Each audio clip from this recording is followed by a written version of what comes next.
Listen listen.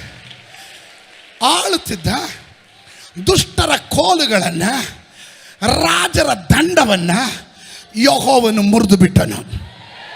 ಗಟ್ಟಾಗಿ ಹೇಳ್ರಿ, ಮುರಿದು ಬಿಟ್ಟನು. Somebody with action. ಇಲ್ಲ ಇಲ್ಲ ಇಲ್ಲ, ವಿತ್ ಆಕ್ಷನ್ ಕೈಗಳ ತಂದಿರೋಲ್ಲ. ಯೆಹೋವನು ಮುರಿದು ಬಿಟ್ಟನು.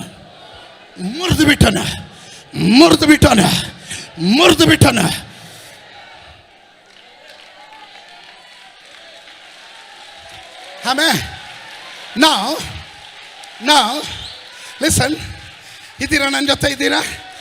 ಈಗ ಕೇಳ್ರಿ. ಜೀವನವು ಮರಣವು ನಾಲಿಗೆಯ ವಶ. ಜ್ಞಾನೋಕ್ತಿ 18:21. ಜೀವನವು ಮರಣವು ನಾಲಿಗೆಯ ವಶ. ವಚನ ಪ್ರಿಯರು ಅದರ ಫಲವನ್ನು ಅನುಭವಿಸುವರು. ಹಾಗಾದರೆ ಜೀವ ಮಾತಾಡೋರು ಮಾತ್ರ ಸ್ತೋತ್ರ ಹೇಳ್ಬೇಕೀಗ. ಯಾವಾಗಲೂ ಪ್ರಾರಬ್ಧ ಹೇಳೋರಲ್ಲ. ಯಾವಾಗಲೂ ಶತ್ರು ನನ್ನನ್ನು ಹಾಕೊಂಡು ತುಳಿತಾ ಇದ್ದಾನೆ ಹೇಳೋರಲ್ಲ. ನೀನು ಮರಣ ಮಾತನಾಡಬೇಕಾದ ವ್ಯಕ್ತಿ ಅಲ್ಲ. ನೀನು ಮರಣ ಮಾತಾಡಬೇಕಾದ ವ್ಯಕ್ತಿ ಅಲ್ಲ. ಯಾವಾಗಲೂ ನಿರಾಶೆ ಮಾತಾಡಬೇಕಾದ ವ್ಯಕ್ತಿ ಅಲ್ಲ. ನೀನು ಜೀವ ಮಾತಾಡಬೇಕು.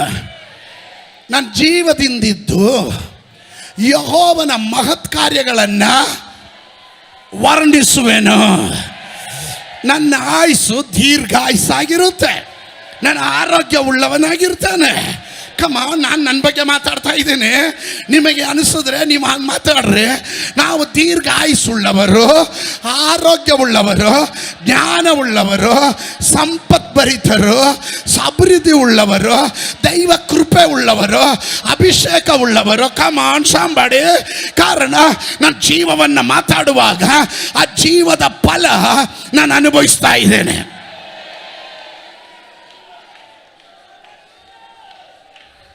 ಹೌದಲ್ಲ? ಆಮೇಲೆ ನನಗೆ ಯಾವ ಮನುಷ್ಯನ ಸಿಂಪತಿ ಬೇಕಾಗಿಲ್ಲ. ನಿಮ್ಗೆ ಅರ್ಥ ಆಗಿರ್ಬೋದು. ಯಾವ ಮನುಷ್ಯನ ಸಿಂಪತಿಗೆ ಇಟ್ಸ್ಕೊಳ್ಳೋ ಅವಶ್ಯಕತೆ ಇಲ್ಲ. You know I am going through so many problems. ನಾನು ಎಷ್ಟು ಕಷ್ಟದಲ್ಲಿ ಹೋಗ್ತಾ ಇದ್ದೀನಿ ನಿನಗೆ ಗೊತ್ತೋ? ಇವತ್ತು ನಾನು ಬಂದಿರೋದೇ ದೇವರೇ ಸಾಕ್ಷಿ. ಭಾಳ ಕಷ್ಟ, ಸಾಯ್ಬೇಕು ಅಂದ್ಕೊಂಡೇ ಇದ್ದೆ. ಯಾರ್ರೀ ನಿಮ್ಮ ಸಿಂಪತಿ ಕೊಡಕ್ಕೆ ಬರ್ತಾರೆ? ಅಯ್ಯೋ ಪಾಪ ಅಂದಿದ ತಕ್ಷಣ ನಿಮ್ಮ ಸಾಲ ತೀರ್ಬಿಡ್ತಾ?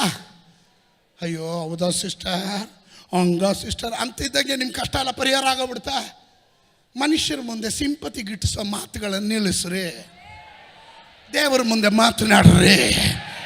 ನಾನು ಜೀವವುಳ್ಳವನಾಗಿ, ಜೀವವುಳ್ಳ ದೇಶದಲ್ಲಿ ಜೀವವುಳ್ಳವನಾಗಿ ಯೆಹೋವನ ಮಹತ್ ಕಾರ್ಯಗಳನ್ನು ನಾನು ವರ್ಣಿಸುವಂತನಾಗಿದ್ದೇನೆ. ನನ್ನ ಬಲಗೈಯಲ್ಲಿ ಅಲ್ಲಲ್ಲಿಯ ದೀರ್ಘಾಯುಸ್ಸಿರುವಂಥದ್ದಾಗಿದೆ.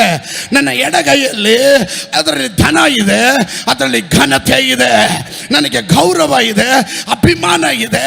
ನಾನು ಉನ್ನತವಾಗಿ ಈ ಅಧಿಕಾರದ ಪ್ರತ್ಯೇಕತೆ ನಿನ್ನ ನಾಲಿಗೆಯಿಂದ ಸ್ಟಾರ್ಟ್ ಆಗುತ್ತೆ. ಸ್ತೋತ್ರ. ನಾಲಿಗೆ ಇದು ಜೀವಚಕ್ರ. ಅದನ್ನು ಜೆನೆಸಿಸ್ ಅಂತಾರೆ. ಜೀವ ಕೊಡುವಂಥದ್ದು. ಒಂದು ನರಕದ ಬೆಂಕಿ ಅಂಟಿಸ್ಬೋದು, ಇಲ್ಲ ಜೀವದ ಬೆಂಕಿ ಅಂಟಿಸ್ಬೋದು. ಒಂದು ಉಜ್ಜೀವನದ ಬೆಂಕಿ ಅಂಟಿಸ್ಬೋದು, ಇಲ್ಲ ಅಂದರೆ ನರಕದ ಬೆಂಕಿ ಹಚ್ಬೋದು. ಕೆಲವ್ರಿಗೆ ಮಹಾ ಕೃಪೆ ತಂದಕ್ಕೆ ತಮಾಷೆ ನೋಡೋಕ್ಕೆ. ಚೆನ್ನಾಗಿ ಅನ್ಯವಾಗಿ ಹೋಗೋರನ್ನ ಬೇರ್ಪಡಿಸೋದಕ್ಕೆ ದೇವಾ ನನಗೊಂದು ಪ್ರತ್ಯೇಕ ಕೃಪೆ ಕೊಡು ಅಂದಾಗ ಸೈತಾನ್ ಬಂದು ಬಹಳ ಕೃಪೆ ಕೊಡ್ತಾನೆ. ಸ್ತೋತ್ರ. ನೀನು ಜೀವವನ್ನು ಮರಣವನ್ನು ನೀನು ಯಾವುದನ್ನು ಅವಲಂಬಿಸ್ತಿ? ಜೀವ ಉಳ್ಳವನು ಅದರ ಫಲ ತಿಂತಾನೆ, ಮರಣ ಅಪೇಕ್ಷಿಸುವವನು ಅದರ ಫಲ ತಿಂತಾನೆ. ನನಗೆ ಇನ್ನು ಎಷ್ಟು ಕಾಲ ಬದುಕ್ತೀನೋ ನಂಗೆ ಗೊತ್ತಿಲ್ಲ. ಅಮ್ಮಮ್ಮ ಅಂದರೆ ನಾನು ಬೇಗನೆ ಸಾಯ್ಬೋದು. ಏನೋ ದೇವ್ರ ಕೈಗೆ ಕೊಟ್ಬಿಟ್ಟಿದ್ದೀನಿ. ನನ್ನ ಮಕ್ಕಳ ಭವಿಷ್ಯ ಅಲ್ಲ, ನಾನು ಬೇಗ ಸಾಯ್ತೀನಿ. ಬೇಗಲ್ಲ, ದಿಢೀರನ್ ಸಾಯ್ತೀಯ.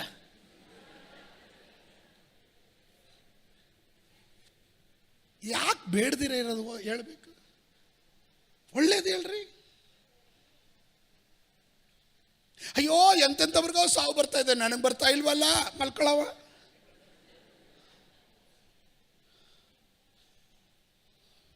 ಇನ್ನು ಯಾರಾದರೂ ಅಯ್ಯೋ 18 ವರ್ಷದ ಹುಡುಗ ಎಂಥ ಯವನಸ್ತ, ಅಯ್ಯೋ ಅವನು ಸತ್ತೋದ, ಅವನ ಜಾಗದಲ್ಲಿ ನಾನು ಸಾಯ್ಬೇಕಾಗಿತ್ತು. ಯಾಕ್ರಿ ಇಲ್ದಿರ ಇರೋದನ್ನೆಲ್ಲ ಬರ್ಸ್ಕೋತೀರ? ಸ್ತೋತ್ರ ಹೇಳ್ರಿ. ನೀವು ಯೇಸುವಿನ ಸಂಗಡ ನಡೆಯುವಾಗ ಅವನು ನೋಡೋದೇನು ಗೊತ್ತಾ? ನನ್ನ ಪ್ರತಿನಿಧಿ ನನ್ನ ಜೊತೆ ಬರ್ತಾ ಇದ್ದಾನೆ. ದಟ್ ಈಸ್ ಕಾಲ್ಡ್ ನಿಯೋಜಿತ ಅಧಿಕಾರ. ಆಮೇಲೆ ಯೇಸು ನಿರಾಶೆ ಮಾತಾಡಲಿಲ್ಲ, ಯೇಸು ಶವ ಸಂಸ್ಕಾರ ಮಾಡಲಿಲ್ಲ, ಯೇಸು ಪುನರುತ್ಥಾನದ ಶಕ್ತಿಯನ್ನು ಬಿಡುಗಡೆ ಮಾಡ್ದ. ಹಳೆ ಒಡಂಬಡಿಕೆಯಲ್ಲಿ ಒಮ್ಮೆ ಯೋಶುವನು ಸತ್ಯವೇದ ಪುಸ್ತಕದಲ್ಲಿ ಅಲ್ಲಲ್ಲಿ ಸ್ತೋತ್ರ, ಯೋಶುವನ ಪುಸ್ತಕ 10:2 ವಾಕ್ಯದಿಂದ, ಯೆಹೋವನು ಅಮೋರಿಯರನ್ನು ಇಸ್ರಾಯೇಲರಿಗೆ ಒಪ್ಪಿಸಿದ ದಿನದಲ್ಲಿ ಯೆಹೋಶುವನು ಯೆಹೋವನಿಗೊಂದು ವಿಜ್ಞಾಪನೆಯನ್ನು ಮಾಡಿದನು. ಸೂರ್ಯನೇ ನೀನು ಗಿಬಿಯೋನಿನಲ್ಲಿ, ಚಂದ್ರನೇ ನೀನು ಐಲೋನ್ ತಗ್ಗಿನಲ್ಲಿಯೂ ನಿಲ್ರಿ ಎಂದು ಇಸ್ರಾಯೇಲರ ಸಮಕ್ಷಮದಲ್ಲಿ ಆಜ್ಞಾಪಿಸಲು, ಇಸ್ರಾಯೇಲರು ತಮ್ಮ ಶತ್ರುಗಳಿಗೆ ಮುಯಿ ತೀರಿಸೋವರೆಗೂ ಸೂರ್ಯ ಚಂದ್ರರು ಹಾಗೇ ನಿಂತರು. ಅಂದರೆ ಅಧಿಕಾರ ಉಳ್ಳವನ ಮಾತು ಹೇಳಿದ್ರೆ ಅದು ಪ್ರಕೃತಿ ಶಕ್ತಿಗಳು ಅದನ್ನು ಕೇಳುತ್ತೆ.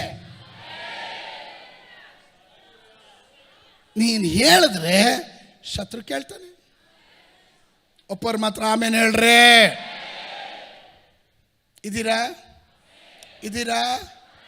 ಇದ್ದೀರಾ?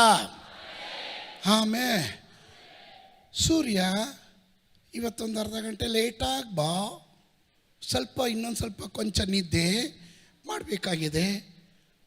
ಸ್ತೋತ್ರ. ನಿಲ್ತಾನ? ಯೋಶುವನು ಯೆಹೋವನ ಬಳಿಯಲ್ಲಿ ಪ್ರಾರ್ಥನೆ ಮಾಡ್ತಾ ಇದ್ದಾನೆ. ಏನಂತ? ದೇವ್ರೆ, ನಾನು ಇನ್ನೊಂದು ಸ್ವಲ್ಪ ಆ ಸೂರ್ಯನ ನಿಲ್ಲಿಸೋ ಟೈಮ್ ಸಾಲ್ತಾ ಇಲ್ಲ, ನಾನು ಶತ್ರುವಿಗೆ ವಿರುದ್ಧವಾಗಿ ಮುಯಿ ತೀರಿಸೋವರೆಗೂ ಆ ಸೂರ್ಯನ ಅಲ್ಲಿ ನಿಲ್ಲಿಸು. ಸ್ತೋತ್ರ. ಗಿಬಿಯೋನ್ನಲ್ಲಿಯೂ ಚಂದ್ರನ ಹಲೋನ್ಯದಲ್ಲೂ ನಿಲ್ಲಿಸು. ಸ್ತೋತ್ರ. ದೇವ್ರು ಹೇಳಿದ್ರು ಎಸ್ ಮೊನ್ನೆ. ಹಾಗಾದ್ರೆ ಏನದರ ಅರ್ಥ? ದೇವರ ಪ್ರತಿನಿಧಿ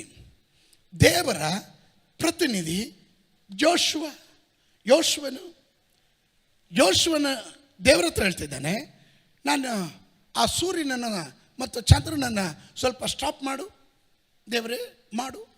ಸ್ತೋತ್ರ. ದೇವರು ಹೇಳಿದ್ರು ಎಸ್, ನಾನು ಇಲ್ಲಿಂದ ಮೀಡಿಯಾದವರಿಗೆ ಸ್ವಲ್ಪ ಮ್ಯೂಟ್ ಮಾಡಿ ಅಂದರೆ ಅವರು ಮ್ಯೂಟ್ ಮಾಡ್ತಾರೆ. ಸ್ತೋತ್ರ. ಅವಾಗ ನಿಮ್ಗೆ ಯಾರಿಗೂ ವಾಯ್ಸ್ ಕೇಳಲ್ಲ. ಕಾರಣ I delegated authority to media people. ದೇವರು ಡೆಲಿಗೇಟೆಡ್ ಅಥಾರಿಟಿ ಇವರು. ಆಮೇಲೆ when he say I say correct, go ahead. ಇವನ್ ಜೀವ ನೋಡಿದ್ರೆ ಎಸ್ ಅಂತೀನಿ, ಮರಣ ನೋಡಿದ್ರೆ ಎಸ್ ಅಂತೀನಿ. ಆಯ್ಕೆ ಇವನ ಮೇಲಿದೆ. ಸೂರ್ಯ ನೀನು ಗಿಬಿಯೋನಿನಲ್ಲೂ, ಚಂದ್ರ ನೀನು ಐಲೋನಿನಲ್ಲೂ ನಿಲ್ಲು. ಹಂಗೆ ಸೂರ್ಯ ಚಂದ್ರ ನಿಂತರು. ಎಲ್ಲಿಂದ ಬಂತಿದ್ದು? ಅಧಿಕಾರ. Thank you. ಅಧಿಕಾರ. ಗಟ್ಟಿಯಾಗಿ ಹೇಳ್ರಿ, ಅಧಿಕಾರ. ಒಮ್ಮೆ ದೇವರ ವಾಕ್ಯ ಹೀಗೆ ಹೇಳ್ತದೆ, ಏನು ತಿಷ್ಬಿಯನಾದ ಏಲಿಯನು, ಅವನ ಬ್ಯಾಕ್ಗ್ರೌಂಡ್ ಹೇಳಲಿಲ್ಲ, ಅವನ ಚರಿತ್ರೆ ಏನು ಗೊತ್ತಿಲ್ಲ, ಅವನ ತಂದೆ ಯಾರು ಗೊತ್ತಿಲ್ಲ, ತಾಯಿ ಯಾರು ಅಂತ ಗೊತ್ತಿಲ್ಲ, ಕುಟುಂಬ ಪಾರಂಪರೆ ಗೊತ್ತಿಲ್ಲ, ಎಂಥದ್ದು ಇಲ್ಲ. ತಿಷ್ಬಿಯನಾದ ಏಲಿಯನು ಆಹಾಬ್, ಇಸ್ರಾಯೇಲರ ಅರಸನಾದ ಆಹಾಬನಿಗೆ ಬಂದು ಹೇಳ್ತಾ ಇದ್ದಾರೆ, ಇಸ್ರಾಯೇಲ್ನ ಅರಸನೇ, ನೀನು ಇಲ್ಲಿನ ಅಧಿಕಾರಿ, ಪರಮಾಧಿಕಾರಿ, ದೇಶ ನಿನ್ನ ಕೈಲಿದೆ, ಫೈನಾನ್ಸ್ ನಿನ್ನ ಕೈಲಿದೆ, ಸೆಕ್ಯೂರಿಟಿ ಇದು ಸಿಸ್ಟಮ್ ನಿನ್ನ ಕೈಲಿದೆ, ಹೋಮ್ ಮಿನಿಸ್ಟ್ರ್ ನಿನ್ನ ಕೈಲಿ, ಫೈನಾನ್ಸ್ ಮಿನಿಸ್ಟ್ರ್ ನಿನ್ನ ಕೈಲಿ, ಕಂದಾಯ ಸಚಿವರು ನಿನ್ನ ಕೈಯಲ್ಲಿ, ಹಣಕಾಸಿನ ವ್ಯವಹಾರ ಎಲ್ಲ ನಿನ್ನ ಕೈಯಲ್ಲಿ, ಅಧಿಕಾರಿಗಳು ನಿನ್ನ ಕೈಯಲ್ಲಿ, IAS ಆಫೀಸು, IAS IPS ಎಲ್ಲ ಆಫೀಸರ್ಗಳು ನಿನ್ನ ಕೈಯಲ್ಲಿದ್ದಾರೆ. ನಿನಗೇನು ಬೇಕಾ ಮಾಡ್ಬೋದು. ಆದರೆ ಅದು ಪರಿಮಿತಿ ಇದೆ, ಅದು ಇಸ್ರಾಯೇಲ್ ದೇಶಕ್ಕೆ ಮಾತ್ರ. ಆದರೆ ನಾನು ಬಂದಿರೋದು ಇಸ್ರಾಯೇಲ್ ದೇಶಕ್ಕೆ ಮಾತ್ರ ಪರಿಮಿತಿ ಆಗಿರುವ ಅಧಿಕಾರದಲ್ಲ, ಭೂಮಿ ಆಕಾಶಗಳಿಗೆ ಒಡೆಯನಾದ ತಂದೆಯಾದ ದೇವರ ನಾಮದಲ್ಲಿ ಬರ್ತಾ ಇದ್ದಾನೆ. ನಾನು ಹೇಳದೆ ಮಳೆಯಾಗಲಿ ಮಂಜಾಗಲಿ ಬೀಳೋದಿಲ್ಲ. ಅಧಿಕಾರ, ದಟ್ ಈಸ್ ಕಾಲ್ಡ್ ಅಥಾರಿಟಿ. ಆಮೇಲೆ ಮಳೆ ಸುರಿಬೇಕು, ಏಲಿಯನೇ ಪ್ರಾರ್ಥನೆ ಮಾಡಬೇಕು. ಮತ್ತೆ ಸ್ತೋತ್ರ. ಮಳೆ ಸುರಿಯೋದಕ್ಕೂ ಏಲಿಯನೇ ಪ್ರಾರ್ಥನೆ ಮಾಡಬೇಕು. ಕರ್ಮೇಲ್ ಬೆಟ್ಟದಲ್ಲಿ ಹೋಗಿ ನೋಡು, ಎಲ್ಲಾದರೂ ಮಳೆ ಸೂಚನೆ ಏನಾದರೂ ಇದೆಯಾ? ಯಾವುದೂ ಇಲ್ಲ. ಹೋಗಿ ನೋಡು, ನಾನು ದೊಡ್ಡ ಮಳೆಯ ಶಬ್ದ ಕೇಳಿಸ್ತಾ ಇದೆ. ಅದರ ಅರ್ಥ ಏನು ಗೊತ್ತಾ? ಇದರ ಒಳ್ಳೆ ಇರುವ ದೇವ ಮಕ್ಕಳಿಗೆ ದೇವರ ಅಧಿಕಾರ ಕೊಡೋದು ಮಾತ್ರ ಅಲ್ಲ, ಆ ಅಧಿಕಾರ ಉಪಯೋಗಿಸೋದಕ್ಕೆ ಬೇಕಾದ ಸೂಚನೆಗಳನ್ನು ಕೊಡ್ತಾನೆ. ಶಬ್ದ ಕೇಳಿಸ್ಕೊಳ್ಳೋದು, ದೊಡ್ಡ ಮಳೆ ಶಬ್ದ ಸೂಚನೆ ಅದು. ಇವತ್ತು ನಾನು ಕೂಗಿ ಹೇಳ್ತೇನೆ, ನಿನಗೆ ಅಧಿಕಾರ ಮಾತ್ರ ಅಲ್ಲ, ದೊಡ್ಡ ಉಜ್ಜೀವನದ ಸೂಚನೆ ದೇವರು ಕೊಡ್ತಾ ಇದ್ದಾನೆ. ನಿನ್ನ ಕುಟುಂಬದ ಮೂಲಕ ಈ ಸಭೆಯ ಮೂಲಕ ದೇವ ರಾಜ್ಯಕ್ಕಾಗಿ ಪ್ರಯೋಜನಕ್ಕೆ ಬರತಕ್ಕಂತೆ ಉಜ್ಜೀವನದ ಆ ಸೂಚನೆ ದೇವರು ಕೊಡ್ತಾ ಇದ್ದಾನೆ. ಆದ್ದರಿಂದಲೇ ನಾನು ಹೇಳಿದೆ, 7 ಜೋಳು ಬಿದ್ದ ಕೈಗಳನ್ನು, ನಡುಗುವ ಮೊಣಕಾಲುಗಳನ್ನು ಸುಧಾರಿಸ್ಕೋ. ದೇವರು ನಿನ್ನ ಮೇಲೆ ಒಂದು ನಿಯೋಜಿತವಾದ ಅಧಿಕಾರವನ್ನು ಅವನು ನಿನಗೆ ಕೊಡ್ತಾ ಇದ್ದಾನೆ. ಅಲ್ಲಿ ಅವನ ಹಸ್ತಾಂತರ ಮಾಡ್ತಾ ಇದ್ದಾನೆ. ಪಕ್ಕದಲ್ಲಿ ಇರೋರಿಗೆ ಹೇಳ್ರಿ, ನಾನು ದೇವರ ಪ್ರತಿನಿಧಿ. I am the representative of my god. ಹೇಳ್ರಿ. ಮತ್ತೊಬ್ಬ ಇನ್ನೊಂದು ಇಬ್ಬರಿಗಾದ್ರೆ ಹೇಳ್ರಿ. ಸ್ತೋತ್ರ. ಮನುಷ್ಯ ನಿನ್ನ ಹೊರಗಡೆ ನೋಡಿ, ನಿನ್ನ ಡ್ರೆಸ್ ನೋಡಿ, ನಿನ್ನ ಮಾತು ನೋಡಿ ಮರಳಾಗ್ತಾನೆ, ಇಲ್ಲ ಮಣೆ ಆಗ್ತಾನೆ. ಆದರೆ ದೇವ್ರು ಹಂಗಲ್ಲ. ದೇವ್ರು ನೋಡೋದೇನು ಗೊತ್ತಾ? ಈ ಈಸ್ ಮೈ ರೆಪ್ರೆಸೆಂಟೇಟಿವ್. ನನಗೆ ಬದಲಾಗಿ ಅಂದರೆ ಈಗಿನ ಭಾಷೆಯಲ್ಲಿ ನಿಮ್ಗೆ ಅರ್ಥ ಆಗಬೇಕಾದ್ರೆ GPA ಹೋಲ್ಡ್ರು ಅಂತ. GPA holder general power of attorney. ಸ್ತೋತ್ರ. ಹೇಳಲಿಲ್ಲ.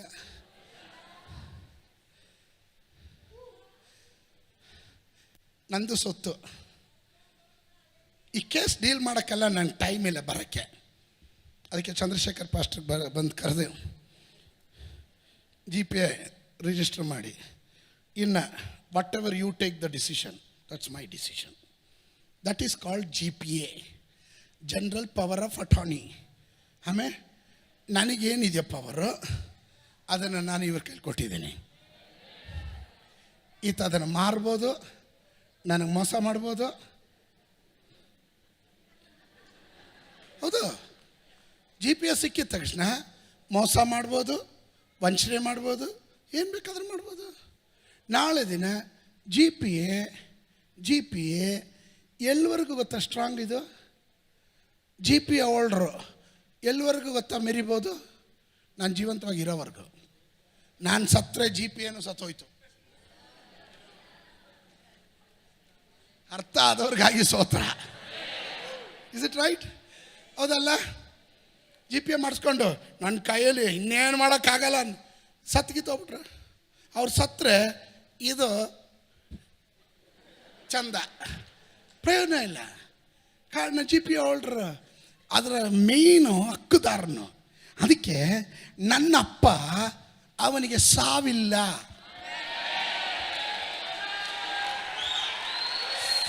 ಅವನು ನಿತ್ಯನಾದ ತಂದೆ. ಅವನ ಅಧಿಕಾರವನ್ನು ಹಸ್ತಾಂತರ ಮಾಡುವಾಗ ಈ ಅಧಿಕಾರನೂ ಅಷ್ಟೇ ನಿತ್ಯವಾಗಿರುತ್ತೆ.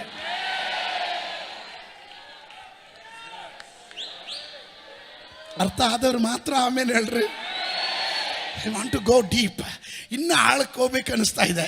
ಇಲ್ಲಿ ಗಮನಿಸ್ರಿ, ಈ ಅಧಿಕಾರ ನಾನು ಆವಾಗಲೇ ಹೇಳಿದೆ, ಈ ಅಧಿಕಾರ ನನಗೂ ಇವರಿಗಿರುವ ಬಾಂಧವ್ಯದ ಮೇಲೆ ಡಿಪೆಂಡ್ ಆಗಿದೆ.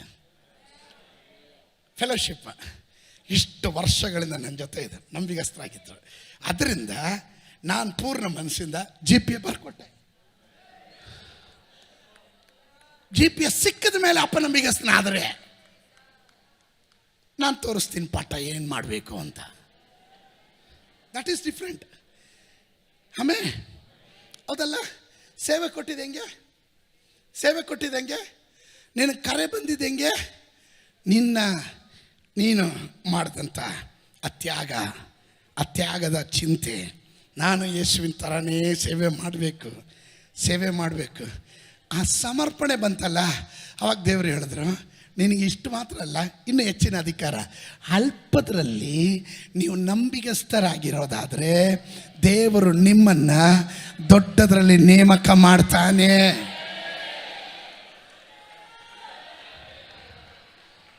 ಅರ್ಥ ಆಯ್ತಲ್ಲ? ಹಾಗಾದರೆ ನಾವು ಯಾರು? ದೇವರ ಪ್ರತಿನಿಧಿಗಳು. ಗಟ್ಟಿಯಾಗಿ ಹೇಳ್ರಿ, ನಾವು ಯಾರು? ಸೈನ್ ಮಾಡಬೇಕಾದ್ರೆ ಎಲ್ಲದರಲ್ಲಿ ಸೈನ್ ಮಾಡೋಂಗಿಲ್ಲ. ನಾವು ಸೈನ್ ಮಾಡುವಾಗ ಕನ್ಸಿಡ್ರೇಷನ್ ಎಲ್ಲಿಂದ ಮಾಡೋ ಗೊತ್ತಾ? ಸ್ತೋತ್ರ ಮಾತಾಡ್ಬೇಕಿಲ್ಲಿ,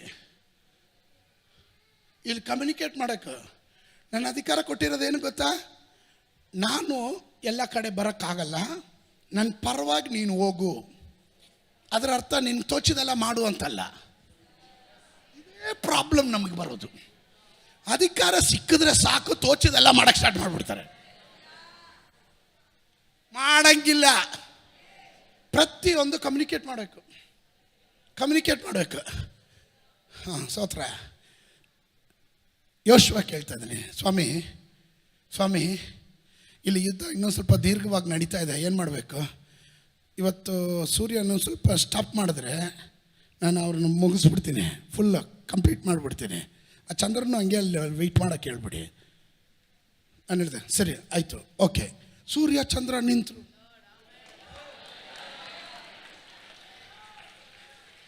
ಅಧಿಕಾರದ ಮಹತ್ವ, ಕಮ್ಯುನಿಕೇಟಿಂಗ್. ಅಲ್ಲಿ ಯೋಶುವನ ಏನು ಮಾಡ್ದನು? ಯೆಹೋವನ ಬಳಿಯಲ್ಲಿ ಏನು ಮಾಡ್ದಂತೆ? ಅವನು ಪ್ರಾರ್ಥನೆ ಮಾಡ್ದ, ಮನವಿ ಮಾಡ್ಕೊಂಡ. Can I do it? ನಮ್ಮಲ್ಲಿ ಬರೋದು ಉಲ್ಟಾ. ಮಾಡಿಬಿಟ್ಟು ನಾನು ಮಾಡಿಬಿಟ್ಟಿದ್ದೀನಿ, ಏನೋ ನೋಡ್ಕೊಳ್ರಿ. ಮಾಡಿಬಿಟ್ಟು information is different, permission is different. ಸ್ತೋತ್ರ. ಪರ್ಮಿಷನ್ ತಗೊಂಡು ಮಾಡಿದ್ರೆ ಸೂರ್ಯನೂ ನಿಲ್ಲಿಸ್ತೀನಿ, ಚಂದ್ರನೂ ನಿಲ್ಲಿಸ್ತೀನಿ.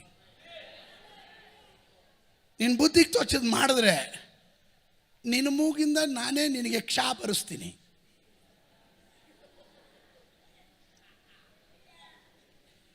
You got it? ಅಧಿಕಾರ ದುರುಪಯೋಗನೂ ಮಾಡಂಗಿಲ್ಲ. ಅಧಿಕಾರ ಕೊಟ್ಟವನ ಬಳಿಯಲ್ಲಿ. ಅದಕ್ಕೆ ನಾನು ಹೇಳಿದೆ, ಒಬೀಡಿಯನ್ಸ್ ಇಸ್ ದ ಕೀ. ವಿಧಿಯತ್ವ ಅದರ ಮೂಲ ಕೀ. ಇದೀರಾ? ನಿಮಗೆ ಅರ್ಥ ಆಗ್ತಾ ಇದೆಯಾ?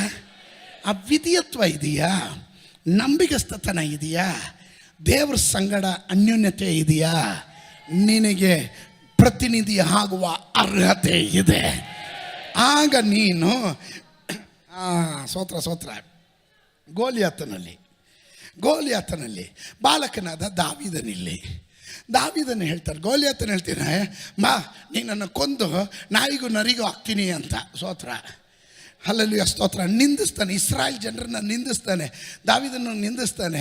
ಆದರೆ ದಾವೀದನು, ನಾನಾದರೂ ಹಲ್ಲೆಲೂಯಾ ತೋಳುಬಲದಲ್ಲಿ ಆಶ್ರಯ ಹಿಡದೆ, ನನ್ನ ತೋಳುಬಲದ ಆಶ್ರಯ ಹಿಡದೆ ನೀನು ನಿಂದಿಸಿದ ಯೆಹೋವನ ನಾಮದಲ್ಲಿ ನಾನು ಭರವಸೆ ಇಡ್ತಾ ಇದ್ದೀನಿ. ಗೋಲಿಯಾತನೇ, ನಾನು ನಿನಗೆ ವಿರುದ್ಧವಾಗಿ ತಲೆ ಎತ್ತಿ ಬರೋದು, ನಾನು ನಿನಗೆ ವಿರುದ್ಧವಾಗಿ ಮಾತನಾಡುವ ಮಾತು ಅದು ನನ್ನದಲ್ಲ, ನನ್ನ ದೇವರು ನನಗೆ ಕೊಟ್ಟ ಅಧಿಕಾರದಲ್ಲಿ ನಾನು ಮಾತಾಡ್ತಾ ಇದ್ದೇನೆ. ಇವತ್ತು ಕೆಲವರು ಅಧಿಕಾರಯುತವಾಗಿ ಶತ್ರುವಿಗೆ ಅಪ್ಪಣೆ ಮಾಡಬೇಕು. ಶತ್ರುವಿನ ಬಳಿಯಲ್ಲಿ ಅಪೇಕ್ಷೆ ಮಾಡೋದಲ್ಲ, ಶತ್ರುವಿಗೆ ಅಪ್ಪಣೆ ಕೊಡಬೇಕು. ಹೌದಾ? ಸೈತಾನ್ನೇ, ತುಂಬ ದಿನದಿಂದ ನನ್ನ ಮೇಲೆ ಹಿಂಗೆ ಹೋರಾಟ ಮಾಡ್ತಿದ್ಯಾ, ಸ್ವಲ್ಪ ದಯೆ ತೋರಿಸಿ ಇವತ್ತೊಂದು ದಿನಕ್ಕೆ ವಿಶ್ರಾಂತಿ ಕೊಡಬಾರ್ದೆ. ಎಷ್ಟು ದಿನದಿಂದ ಹಿಂಗೆ ಹೋರಾಟ ಮಾಡ್ತಾನೆ ಇರ್ತೀಯ, ಆ ದೇವ್ರಿಗೂ ಕಣ್ಣಿಲ್ಲ, ನಿನಗಾದರೂ ಮನಸ್ಸಿಲ್ವಾ? ಹಿಂಗೆಲ್ಲ ಕೇಳಕ್ಕೆ ಹೋಗ್ತಾರ. ದೇವ್ರ ವಾಕ್ಯ ಏನು ಹೇಳುತ್ತೆ? ಮೊದಲು ದೇವರಿಗೆ ಒಳಗಾಗ್ರಿ, ಮೊದಲು. ಆಮೇಲೆ ಏನು ಮಾಡ್ರಿ? ಸೈತಾನನನ್ನ ಎದುರಿಸ್ರಿ. ಅವಾಗ ಏನು ಮಾಡ್ತಾನೆ? ಓಡಿ ಹೋಗ್ತಾನೆ.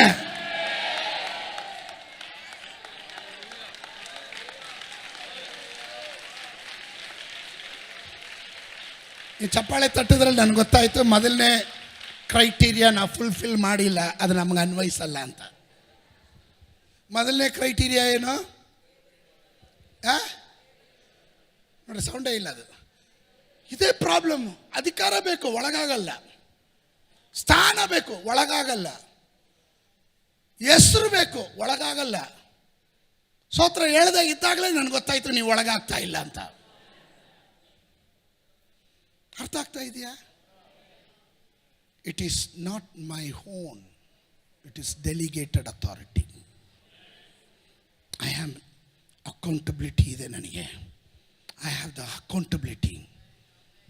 ಅದಕ್ಕೆ ಪಾಸ್ಟರ್ಗಳೇ, ನಿಮ್ಮ ಕೈಯಲ್ಲಿ ಕೊಡುವ ಆತ್ಮಗಳ ಲೆಕ್ಕವನ್ನು ನೀವು ದೇವರ ಮುಂದೆ ಒಪ್ಪಿಸ್ಬೇಕಾಗುತ್ತೆ.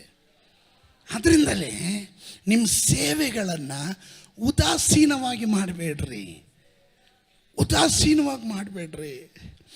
ಲೆಕ್ಕ ಒಪ್ಪಿಸುವವನೊಬ್ಬನ ಮೇಲಿದ್ದಾನೆ, ಅವನ ಮುಂದೆ ನಂಬಿಗಸ್ತರಾಗಿ ಸೇವೆ ಮಾಡ್ರಿ. ಆಮೇಲೆ I am not here to please man. ನಾನಿಲ್ಲಿ ಮನುಷ್ಯರನ್ನ ಮೆಚ್ಚಿಸ್ಕೊಳ್ಳಕ್ಕಲ್ಲ. ಮನುಷ್ಯರ ಮುಂದೆ ತುಂಬ ಭಕ್ತನು, ತುಂಬ ಒಳ್ಳೆಯವನು, ಪರಮ ಭಕ್ತ ಅನ್ನೋ ರೀತಿ ನಟನೆ ಮಾಡಿ ಸ್ತೋತ್ರ, ನೀನು ದೇವರ ಆತ್ಮನಿಗೆ ವಿಧಿಯನಾಗದೆ ಜೀವಿಸುವ ವ್ಯಕ್ತಿ ಆದರೆ ನೀನು ದೇವರ ಮುಂದೆ ಲೆಕ್ಕ ಕೊಡಬೇಕಾಗುತ್ತೆ. ಇಲ್ಲಿ ನೀನು ಮ್ಯಾಥ್ಸಲ್ಲಿ ವೀಕ್ ಆಗಿರ್ಬೋದು, ಆದರೆ ದೇವರು ನಿನಗೆ ಅಲ್ಲಿ ಮ್ಯಾಥ್ಸ್ ಕಲಿಸಿ ಲೆಕ್ಕ ಒಪ್ಪಿಸ್ತಾನೆ. ಹೌದು, ಗೊತ್ತಿಲ್ಲ ಅನ್ನೋರಿಗೆ ಕಲಿಸ್ಕೊಟ್ಟು 2 2 ಎಷ್ಟು ನನಗೆ ಗೊತ್ತಿಲ್ಲ, 2 2 4, 10 ಸತಿ ಹೇಳು, 2 2 4, 10 ಸತಿ ಹೇಳು. ದೇವರು ಏಳಿಸಿ ನಿನ್ನ ಕೈಯಿಂದ ಲೆಕ್ಕ ತಗೊತಾನೆ. ಅದರ ಅರ್ಥ ನಿನ್ನ ಜೀವನವನ್ನು ಕಲಿಸ್ತಾನೆ ದೇವರು. ಆಮೇಲೆ ನಿಮ್ಮ ನಾಲಿಗೆ ಮೇಲೆ ಅಧಿಕಾರ ಇದೆ, ಅದು ದೈವದತ್ತ ಅಧಿಕಾರ. ಅನ್ಯ ಭಾಷೆ ಮಾತಾಡೋದು, ಪರಿಶುದ್ಧಾತ್ಮನ ಬೆಂಕಿ ನಿನ್ನ ನಾಲಿಗೆಯಲ್ಲಿ ಇಳಿದಾಗ ನೀನು ಮಾತನಾಡುವ ಭಾಷೆ ಇದೆಯಲ್ಲ, ಅದು ಪರಲೋಕವನ್ನು ರೆಪ್ರೆಸೆಂಟ್ ಮಾಡ್ತಾ ಇರೋದು. ಪರಲೋಕವನ್ನು ರೆಪ್ರೆಸೆಂಟ್ ಮಾಡ್ತಾ ಇರೋದು. ಅದರಿಂದಲೇ ಏನು ಮಾತಾಡಬೇಕು, ಹೇಗೆ ಮಾತಾಡಬೇಕು ಎಂದು ಮಾತಿಲ್ಲದಂತೆ ಪವಿತ್ರಾತ್ಮನು ನಿಮ್ಮಲ್ಲಿ ನರಳಾಟ ಮಾಡ್ತಾ ಇದ್ದಾನೆ. ಹೇಗೆ ಪ್ರಾರ್ಥನೆ ಮಾಡಬೇಕು ಹೇಳ್ಕೊಡೋದಕ್ಕೆ. ಆಮೇಲೆ ಅರ್ಥ ಆದವ್ರು ಮಾತ್ರ ಆಮೇಲೆ ಹೇಳ್ರಿ. ಈ ಅಧಿಕಾರ ನಿನ್ನ ಬಾಯಲ್ಲಿದೆ. ನಾನು ಹೇಳದೆ ಮಳೆ ಆಗಲಿ ಮಂಜಾಗಲಿ ಸುರಿಯೋದಿಲ್ಲ. ಅವನೇ ನಿನ್ನ ರಾಜನಾಗಿರ್ಬೋದು, ಆದರೆ ನನ್ನ ರಾಜಾದಿ ರಾಜನು, ರಾಜಾದಿ ರಾಜರುಗಳ ರಾಜಾದಿ ರಾಜನು, ಕರ್ತಾದಿ ಕರ್ತನ ರೆಪ್ರೆಸೆಂಟೇಟಿವ್ ನಾನು ಹೇಳ್ತೇನೆ. ನಾನು ಹೇಳದೆ ಮಳೆಯಾಗಲಿ ಮಂಜಾಗಲಿ ಬೀಳಲ್ಲ. ದೇವರು ಹೇಳಿದ್ರು ಡನ್. 3.5 ವರ್ಷ ಏನಾಯಿತು? ಮಳೆನೂ ಮಂಜು ಬೀಳಲಿಲ್ಲ. ಆಮೇಲೆ ಏಲಿಯನು ಪ್ರಾರ್ಥನೆ ಮಾಡ್ದ. ಕರ್ಮೆಲ್ ಬೆಟ್ಟದಲ್ಲಿ ಮೊಣಕಾಲುಗಳ ಮಧ್ಯದಲ್ಲಿ ತಲೆಯನ್ನು ಹಾಕ್ಕೊಂಡು ಪ್ರಾರ್ಥನೆ ಮಾಡುವಾಗ ದೇವರು ಹೇಳಿದನು, yes, I will give the sign, I will give you the sound. ನಾನು ನಿಮಗೆ ಸೂಚನೆ ಕೊಡ್ತೀನಿ, ಅದರ ಶಬ್ದ ನಿನ್ನ ಕಿವಿಯಲ್ಲಿ ಮೊಳಗಿಸ್ತೀನಿ. ಏನು ಶಬ್ದ? ದೊಡ್ಡ ಮಳೆಯ ಶಬ್ದ. ಏನು ಶಬ್ದ? ಮಳೆ ಸುರಿಯಲಿಕ್ಕೆ ಹೋಗುವ ಸೂಚನೆ. ಹಲ್ಲೆಲೂಯಾ. ನೀನು ಮೋಡ ಕಾಣೋದಿಲ್ಲ, ಅಲ್ಲಲ್ಲಿ ಮೇಘ ಕಾಣೋದಿಲ್ಲ, ಮಳೆ ಬರೋ ಸೂಚನೆ ಕಾಣಲಿಲ್ಲ ಅಂದ್ರೂ ನಿನಗಾಗಿ ನೀನು ಗುಂಡಿಯಾಗಿ, ನಂಬಿಕೆಯಿಂದ ಗುಂಡಿಯಾಗಿ ದೇವರು ನಿನಗೆ ಸೂಚನೆ ಕೊಡ್ತಾನೆ. ಆಮೇಲೆ ಪರಲೋಕದಿಂದ ಬೆಂಕಿ ಇಳಿಸೋ ಅಧಿಕಾರ ಏಲಿಯನಿಗೆ ದೇವರು ಕೊಟ್ಟನು. ಸ್ತೋತ್ರ. ಬಾಲನ ಪ್ರವಾದಿಗಳು, ಅಷ್ಟೂರ್ ದೇವತೆಯ ಪ್ರವಾದಿಗಳು ಎಲ್ಲ ಸೇರಿಕೊಂಡು ಏನೇನೋ ನೈವೇದ್ಯಗಳನ್ನೆಲ್ಲ ಮಾಡಿ ಏನೆಲ್ಲ ಮಾಡಿದ್ರು ನಡೆದಿರೇ ಇರೋದು 30 ಸೆಕೆಂಡ್ಗಳ ಪ್ರಾರ್ಥನೆ. ಏಲಿಯನು ಹೇಳಿದನು, ದೇವರೇ ನೀನು ಯಾರು, ನಾನು ಯಾರು? ಇದೆಲ್ಲ ನಿನ್ನ ಮಾತಿನ ಮೇರೆಗೆ ಮಾಡ್ತಾ ಇದ್ದೀನಿ ಅಂದರೆ ನಾನು ನಿನ್ನ ರೆಪ್ರೆಸೆಂಟೇಟಿವ್ ಅಂತ ಇವ್ರು ಕಾಣತಕ್ಕಂತೆ ಪರಲೋಕದಿಂದ ಬೆಂಕಿ ಸುರಿಸು. ಇವತ್ತು ನಿನ್ನ ದೇವರು ಎಲ್ಲಿ ಅಂತ ಕೇಳುವ ಜನರ ಮಧ್ಯದಲ್ಲಿ ನೀನು ಮಾಡಬೇಕಾದ ಪ್ರಾರ್ಥನೆ ಏನು ಗೊತ್ತಾ? ದೇವರೇ ನೀನು ಯಾರು? ನಿನ್ನ ಮಾತಿನ ಮೇರೆಗೆ ನಾನು ಇದು ಮಾಡ್ತಾ ಇದ್ದೀನಿ ಅಂತ ಈ ಜನ ಕಾಣತಕ್ಕಂತೆ ಪರಲೋಕದ ಬೆಂಕಿಯನ್ನು ಇಳಿಸು ಎಂಬ ಅಧಿಕಾರವನ್ನು ಉಪಯೋಗಿಸೋದಕ್ಕೆ ಕೆಲವರನ್ನ ದೇವರು ನಿಯೋಜಿಸ್ತಾ ಇದ್ದಾನೆ.